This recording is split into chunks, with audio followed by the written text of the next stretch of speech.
दोस्तों आज के टाइम में पैसा जितना कमाना मुश्किल है, पैसे बचाना उससे भी ज्यादा मुश्किल है। और आज के टाइम में बहुत ही कम लोग हैं जो कि पैसे बचाने के इस हुनर को जानते हैं, और बहुत से लोग इन हुनर को बिल्कुल जानते ही नहीं है। उनको कुछ पैसे बचाने के तरीकों के बारे में पता ही नहीं होता है।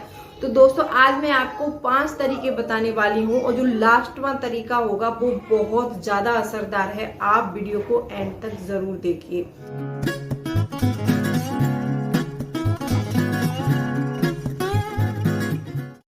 Hello friends, welcome back to my channel. कैसे हैं आप लोग? आई होप आप बहुत अच्छे होंगे और सेहतमंद होंगे, और आप लगातार मेरी वीडियो के साथ भी बने हुए होंगे। दोस्तों आज की वीडियो में हम बात करेंगे 5 ऐसे तरीके बताने वाले हैं आपको जो कि बहुत ज्यादा असरदार हो सकते हैं और आपकी जो फाइनेंशियल लाइफ है उसको बदल सकते हैं। दोस्तों वीडियो बहुत इंटरेस्टिंग है, तो वीडियो के अंत तक जरूर बने रहिए। और अभी तक आपने चैनल को सब्सक्राइब नहीं किया है तो आपसे एक नम्र निवेदन है, सब्सक्राइब कर लीजिए अपने इस चैनल को और बेल आइकन को भी जरूर प्रेस कर दीजिएगा ताकि ऐसी इंटरेस्टिंग वीडियो की नोटिफिकेशन आपको मिलते रहे। दोस्तों वीडियो पसंद आए तो एक लाइक जरूर कर दीजिएगा। तो चलिए स्टार्ट करते हैं वीडियो को। दोस्तों सबसे पहला पॉइंट यहाँ पर ये है कि अपने खर्चों को नियंत्रण में रखें। बहुत सारे लोग क्या करते हैं कि मनमाना पैसा खर्च करते हैं और अपने खर्चों को नियंत्रित करते ही नहीं है, तो पैसा कहाँ से बचेगा। और ये हुनर उनको शायद आता भी नहीं है। उनकी गलती ये नहीं है कि उन्होंने बचपन से सीखा ही नहीं है इस चीज को कि पैसे कैसे बचाए जाते हैं और उन पैसों से पैसा कैसे कमाया जाता है। दोस्तों पैसे का जो अपना खर्च है उसको नियंत्रण में रखने के लिए आपको एक काम जरूर करना होगा। आप अपने मंथ के खर्चे लिखना शुरू कर दीजिए। अगर आप नहीं लिखते हैं तो आपके खर्चे ऐसे ही होते रहेंगे और आपका पैसा ऐसे ही जाता रहेगा और आप ऐसे ही कंगाल होते रहेंगे। अगर आपने ये शुरू नहीं किया है तो आप थोड़ी सी मेहनत करिए। जो कि पैसा कमाने में आप इतनी मेहनत करते हैं, सुबह से शाम तक कोई 8 घंटे की जॉब करता है, कोई 12 घंटे की, कोई 9 घंटे की। जब इतनी मेहनत से इस पैसे को कमाते हो तो थोड़ा लिखकर इस पैसे को आप बचा भी सकते हो। और बचाना दोस्तों बहुत जरूरी है, क्योंकि भविष्य में कुछ भी पता नहीं होता है कि कब क्या हो जाएगा, कब कौन सी इमरजेंसी आ जाएगी हमारे पास। तो उसके लिए हमें पैसा बचाकर रखना बहुत जरूरी होता है। अब खर्चों को नियंत्रण में रखने की बात करते हैं। खर्च अपने आप, जैसे मान लीजिए कि हमारा कौन सा जरूरी खर्च है और कौन सा गैर जरूरी खर्च है। तो एग्जाम्पल के लिए मैं बताती हूँ आपको कि कैसे पता करें कि कौन सा खर्च जरूरी है और कौन सा गैर जरूरी है। आप अपने घर का राशन पानी सारा भर के रख दीजिए 1 महीने का इकट्ठा। जो पैसा आप पहले अपनी सेविंग का 10% सेव कर लो, जो भी आपकी सैलरी है उसका 10% सेव कर लो। उसके बाद अपना जो राशन पानी होता है अपने घर का वो रख दो। जो भी पैसा बचता है उसमें से आपको अपने वांट्स पूरे कर लेने हैं। और अपने जो जरूरी खर्चे हैं वो कैसे समझ में आएंगे? मान लीजिए बच्चे की फीस, लाइट का बिल, घर का ग्रोसरी, ये सारा जरूरी खर्चा होता है, तो ये तो आपको करना ही पड़ेगा। इसके बिना आपका चलेगा नहीं। अगर आप हर मंथ में एक महंगी शर्ट खरीदते हैं, एक जोड़ी महंगे जूते खरीदते हैं, एक नया वॉच खरीदते हैं हर मंथ में खरीदने की उनको कोई जरूरत नहीं है। आप उनको 6 महीने या 1 साल में 2-1 बार भी खरीदेंगे तो भी चलेगा।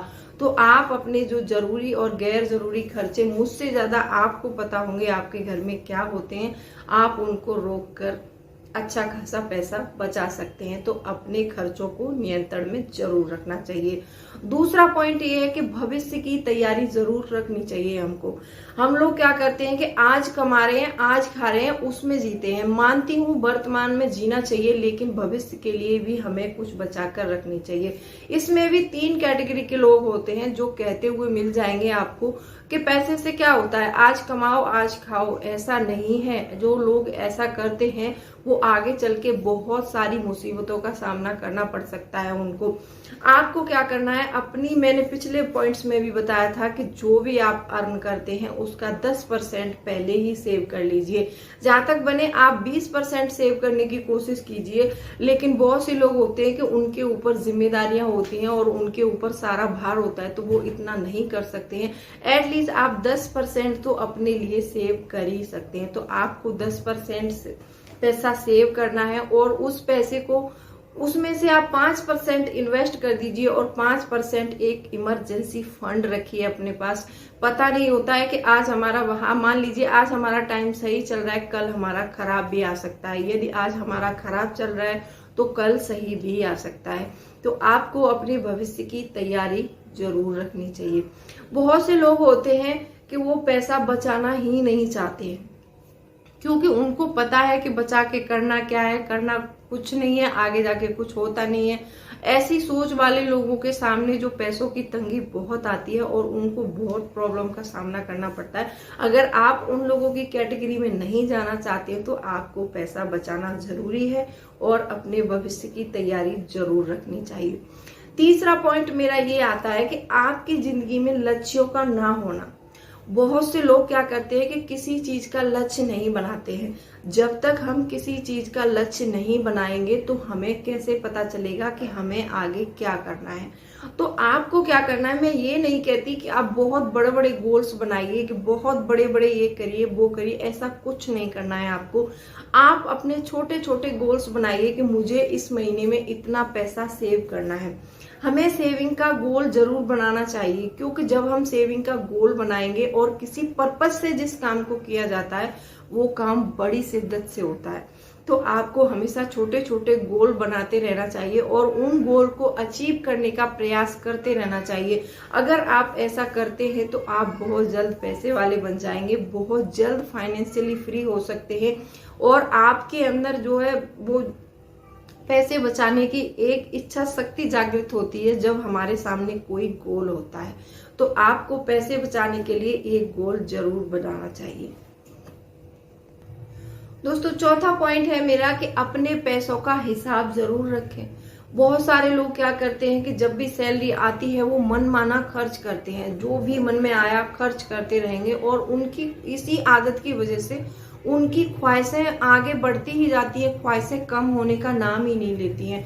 जब उनके साथ सैलरी बढ़ती है उनकी, तो उनके साथ उनके खर्च भी बढ़ते हैं।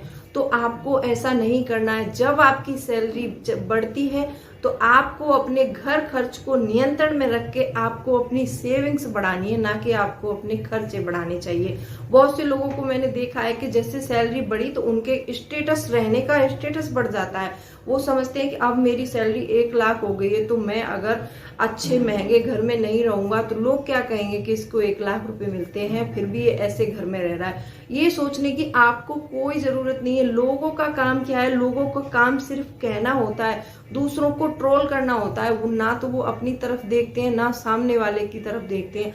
लेकिन फैसला आपको करना है कि आप किस सिचुएशन में रहना चाहते हैं, आप कौन से स्टेटस पे जाना चाहते हैं। आप दिखावे वाले स्टेटस पे जाना चाहते हैं या आप अमीरी के स्टेटस पे जाना चाहते हैं। जो लोग अमीरी की स्टेटस पे जाना चाहते हैं वो दिखावे में कभी भी विश्वास नहीं रखते हैं। तो आपको ऐसा बिल्कुल नहीं करना है। अगर आपको सच्चा अमीर बनना है और अच्छा अमीर बनना है तो आप अपने पैसे को इन्वेस्ट करते रहिए और जैसे घर खर्च आप पहले चला रहे थे कम सैलरी में, उसी में चलाइए। थोड़े दिन प्रॉब्लम होगी लेकिन जो बाद में जो सुख मिलेगा ना वो आप याद करेंगे।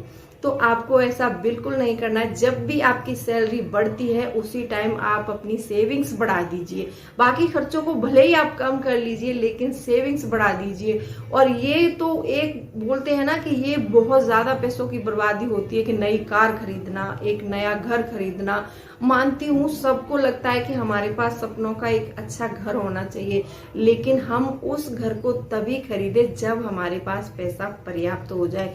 और बहुत से लोग क्या करते हैं कि लोन ले लेके घर बनाते रहते हैं, वो कभी सक्सेस नहीं होते। सारी जिंदगी उनकी लोन भरने में ही निकल जाती है। तो आपको सच्चा अमीर बनना है तो आपको अपने पैसों का हिसाब रखना बहुत जरूरी है।